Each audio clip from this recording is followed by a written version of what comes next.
سلامونه او نیکې هیلې لر او بر افغانانو پښتنو خویندو ورونو اچا ورته ویل چې زما نوم الله ویلې الله کافر شو ویل دی داد تخ مې پرېږده چې وروره الله داد مې نوم دی نو زمونږ افغانانو پښتنو ورونو همیشه دا کار دی چې موږ او تاسې که یو سړي یو خبره وکړه دوه ورځو د کفر ټاپه پرې لګوو تاسو ته معلومات دی چې زموږ ستاسې یو ستر د لر او بر د افغانانو د زړه اواز امام منظر صاحب څه شاعري کړې او په شاعرۍ کې ترنه داسې الفاظ وتي چې په هغې الفاظو باندې زموږ بعضې پښتانه پوهېږي نه په هغې پسې ویډیوګانې وکړي او بعضې منافقین ملیان چې هغې غازي امان الله خان تم کافر ویلې دا سلسله داسې شروع ده هغې غفار خان بابا ته هم کافر ویلې ولی خان بابا ته هم کافر ویلې زموږ تاسې یو ستر شاعر غني بابا ته هم کافر ویلې نو په شاعرۍ کې داسې الفاظ استعمالیږي چې هغه په هغې باندې عام سړی نه پوهېږي په عام سړی په د هغې په مطلب باندې نه پوهېږي خو بهرحال مظهر صاحب معافي وغوښته ځکه دوی خو دواره وروره سړی کافر کوي د دوار خبرې ته هغه دغه ته نه پرېږدي خو د دغه ملیانو او دغه خلکو ته ویم چې تاسې کې ایمان وي راپاک بسېږي اول به د پنجاب په خلاف باندې ځکه په پنجاب کې وګورئ چې کومه ناروا عمل دی هغه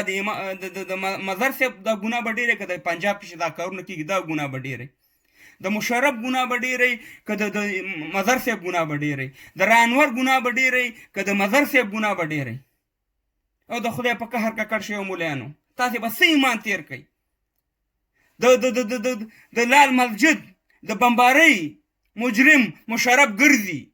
د 440 قاتل رانور ګرځي په باجوړ باندې چې بمباري کړي هغه خلک ګرځي په سوات کې چې خویندې میندې بې عزته کړي او خلک مړه کړي هغه خلک ګرځي په وزیرستان باندې چې په ایب سوله باندې جازونو باندې بمباریانې کړي هغه خلک ګرځي هغې ته تاسې زندهباد به وایي او یو امام مظهر صاحب راپاڅېد او صاحب مهربانه تاسې ورپسې راپاڅېد د کفر ټاپین پې ولګولي که د نران بچیان هسې ملیانو تاسې راپاڅېږئ ول د پاکستان په قانون په خلاف باندې راپاڅېږئ چې دا مکمل دا قانون کفري قانون دی که تاسې کې ایمان وي راپاڅېږئ چې په افغانستان کې دغه موجوده جنګ چې دی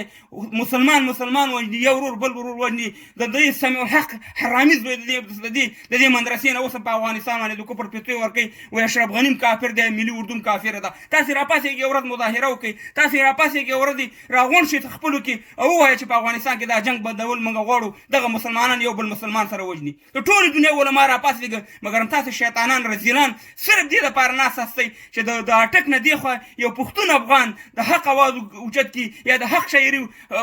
غږ اوچت کی تاسې راپاڅېږئ د هغې د خولې د بندولو دپاره وروره په هغې باندې د کفر ټاپې ولګوئ ځکه چې تاسې سره خو د جنت او د دوزخ ټاپې دي